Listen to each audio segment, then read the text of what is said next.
I want to start with something that I genuinely did not know until we went deep into the bone health space. And when I found out, it reframed everything, especially as someone who doesn't always handle stress great. I thought I understood everything about the relationship between stress and my body. But what I'm about to tell you is not a metaphor. It's not a self-help concept. It's published biology from Columbia University. And it might be one of the most surprising things you hear today. So when you experience stress, which we all do, real stress, the kind your body registers as a threat, your bones sacrifice themselves for you. Literally. Your bones release a protein called osteocalcin directly into your bloodstream to help your body manage the stress response. And every time that happens, that protein is no longer available to do its primary job, which is to support bone formation. Your skeleton is making a trade. It's giving up a bone-building resource to keep you alive in the moment. And chronic stress means that trade is happening over and over again, quietly, without your knowledge, at real cost to your bone density and quality over time. So let's walk through the mechanism, because the science here is genuinely fascinating, and understanding it changes how you think about stress management. Professor Gerard Carcenti at Columbia University has spent over 2 decades studying osteocalcin, a protein produced exclusively by osteoblasts, the bone-forming cells. His research revealed that osteocalcin is not just a bone health marker. It is an active hormone that plays roles throughout the body, in muscle function, in metabolism, in memory and cognition function. And this is the part that changed everything. In acute stress response, here's what Carcenti's team found: that when the amygdala, the brain's threat detection center, registers a danger signal, it sends a message to the bones, not to the adrenal glands, which produce cortisol and adrenaline, the bones directly. The bones respond by releasing osteocalcin into the bloodstream. That osteocalcin floods into the circulation and actively suppresses the parasympathetic nervous system, the rest and recovery mode, which amplifies the sympathetic fight or flight response. Your bones are participating in your stress response. They're not just passive observers, they are active contributors. Fascinating. Think about what this means practically. We've long understood that stress is bad for our bones through the cortisol pathway. Chronically elevated cortisol suppresses bone formation, and we've known that. And it increases bone resorption, depletes calcium, and interferes with sex hormone production. That mechanism is well established. But what the osteocalcin research adds is a separate pathway. Your bones are not just being damaged by stress hormones. Your bones are being drained of a key bone-building resource every time your body activates the stress response. The damage runs in both directions simultaneously. And here's the part that makes chronic stress particularly costly for bone health in midlife and beyond. Osteocalcin is not just a stress response molecule. It is one of the primary proteins involved in triggering new bone formation. It supports osteoblast activity.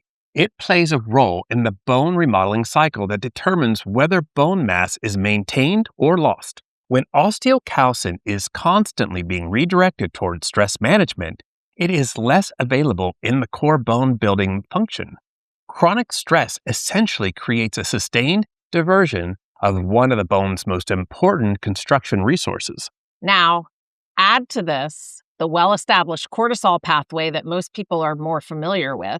Chronically elevated cortisol, the kind that comes not from acute crisis, but from the low-grade, continuous stress of a difficult season of life, a demanding job, relationship tension, sleep deprivation, directly inhibits osteoblast activity. It increases osteoclast activity, meaning it accelerates bone breakdown. It reduces calcium absorption in the gut and increases calcium excretion through the kidneys. It suppresses estrogen and testosterone, both of which are bone protective. So the cumulative effect of sustained cortisol elevation on bone tissue is significant, measurable, and accelerated specifically during the already vulnerable perimenopausal transition when estrogen is already declining. And this is why stress management is not a soft wellness concept when it comes to bone health. It is a biological imperative. The physiological mechanisms connecting stress reduction to bone protection are equally real.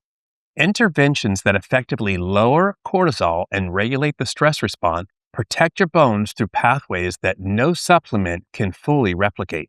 So let's talk about what actually works, not as vague self-care advice, but as specific research-supported interventions for cortisol regulation and bone protection. I know this is stuff that I really need.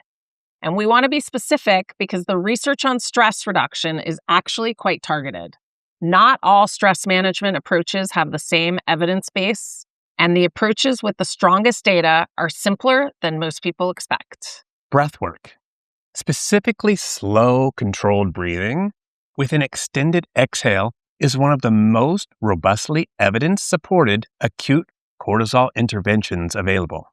The 4-7-8 pattern, 4-count inhale through the nose, hold for 7 counts, 8-count exhale through the mouth.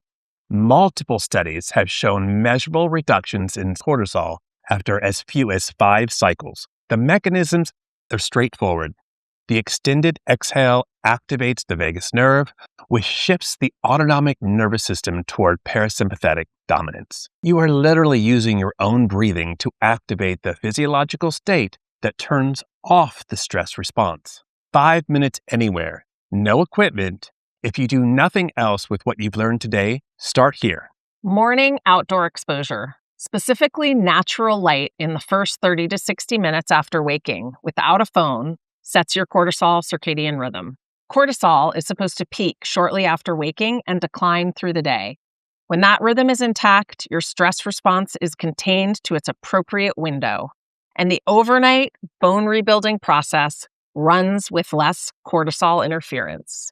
When that rhythm is disrupted, often by immediately checking email or news in the morning, which creates a stress response, before the cortisol curve has even peaked, the day runs with elevated cortisol throughout. 10 to 20 minutes outside in the morning is one of the most effective and free circadian anchors available. Sleep is both a cortisol regulator and a direct bone-building window simultaneously. During deep, slow-wave sleep, growth hormone peaks, bone remodeling accelerates toward formation, cortisol drops to its lowest point, and osteocalcin can do its bone-building job without being diverted into a stress response. Consistently sleeping fewer than 6 hours does not just impair recovery, it chronically elevates cortisol, suppresses growth hormone secretion, and disrupts the bone remodeling cycle in ways that accumulate over months and years. The research on this is not subtle. The bone density difference between a woman sleeping fewer than 5 hours versus 7 to 8 hours is statistically significant and clinically meaningful. Mindfulness practice, specifically consistent daily meditation for 10 minutes or more, has been shown in multiple studies to produce measurable reductions in cortisol over time. Not immediately, the way that breath work works, but as a sustained baseline shift. Regular meditators have lower resting cortisol, lower cortisol reactivity to stressors, and faster recovery after stress than non-meditators. The bone protective implication of lower resting cortisol is real and compounds over time. A consistent 10-minute daily practice is within reach for nearly anyone, and the evidence for its value is substantial. One of the most important ones I like to practice is gratitude. Gratitude journaling, writing down 3 to 5 specific things that you are grateful for before bed, sounds almost comically simple relative to the biology that we've been describing. But the research is consistent. A nightly gratitude practice shifts the cognitive and emotional framing that drives the stress response. It activates neural pathways associated with positive affect and social connection, which have downstream effects on cortisol regulation and the parasympathetic nervous system. It costs 3 minutes and a notebook.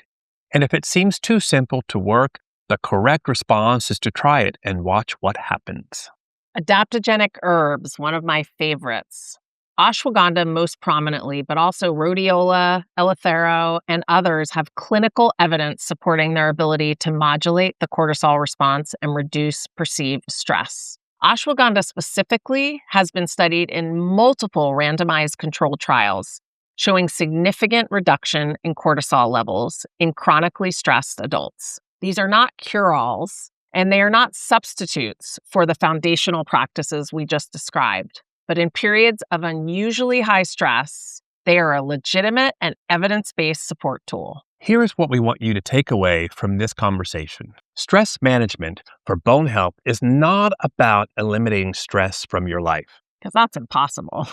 That is neither possible nor the goal. It is about interrupting the physiological pathways through which chronic stress depletes bone resources. Cortisol suppressing bone formation, osteocalcin being redirected away from bone building, calcium being lost, sex hormones being suppressed. You cannot supplement or exercise your way around a chronic stress load that is continually activating those pathways. The inputs have to address the system. If you want to see what your current stress load has already done to your bones, or to track whether your stress management interventions are producing measurable changes in your bone quality over time, a REM scan will show you. Your fragility score in particular reflects the state of your bone microarchitecture in a way that responds to the input we've described. And we've seen it many times with clients who are chronically stressed, having a very difficult time of increasing bone density. But stress is real and it's manageable.